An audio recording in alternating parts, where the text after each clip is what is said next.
She said it was just easier this way. Easier. To cut me out of her wedding. Easier, apparently, to pretend I didn't exist when the photographer asked about siblings. Easier to say, we're just not that close. I found out from a cousin's Instagram story. Matching satin robes, champagne flutes, bridesmaids laughing in a room I was never invited to enter. I watched it twice, then turned off my phone, packed a bag, and disappeared.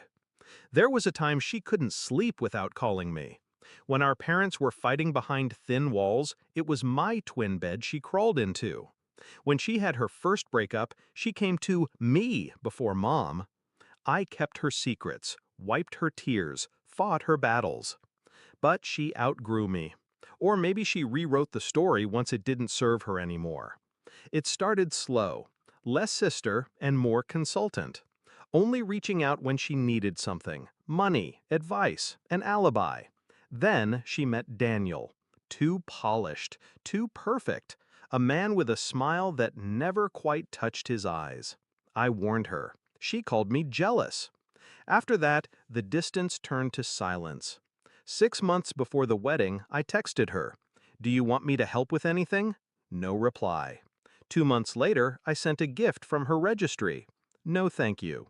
1 week before the big day, I finally called. Straight to voicemail. That's when I knew. I wasn't just excluded, I was erased. So, I left. Malta. Solo. No return date. No explanation.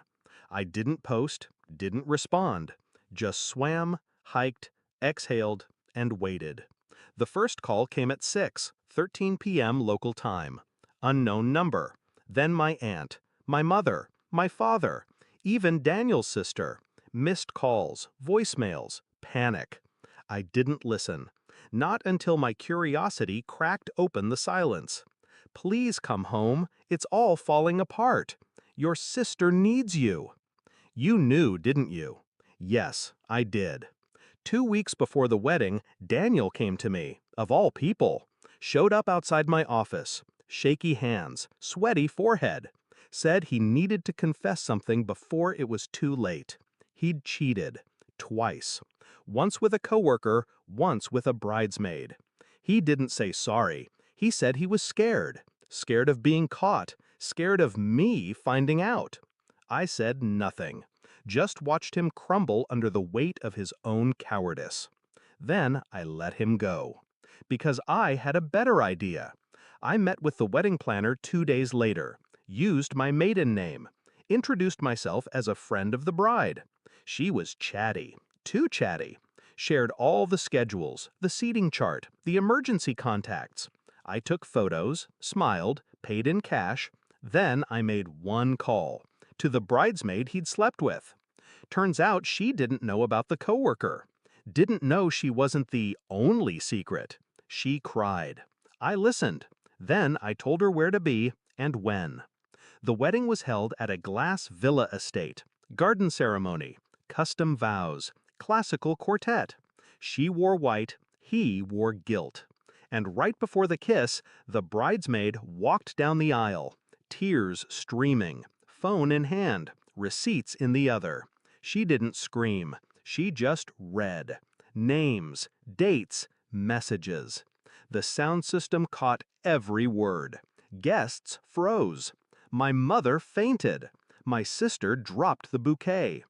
Daniel just stood there, gray-faced, cornered, like a man trapped by his own reflection. They tried to find me after that, to ask if I had anything to do with it. I didn't lie.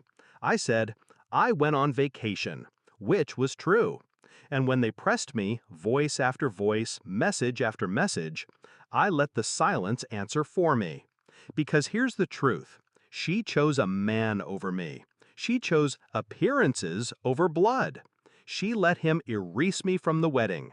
So I let the truth erase him from her life. I came back 3 weeks later, tan, peaceful, quiet.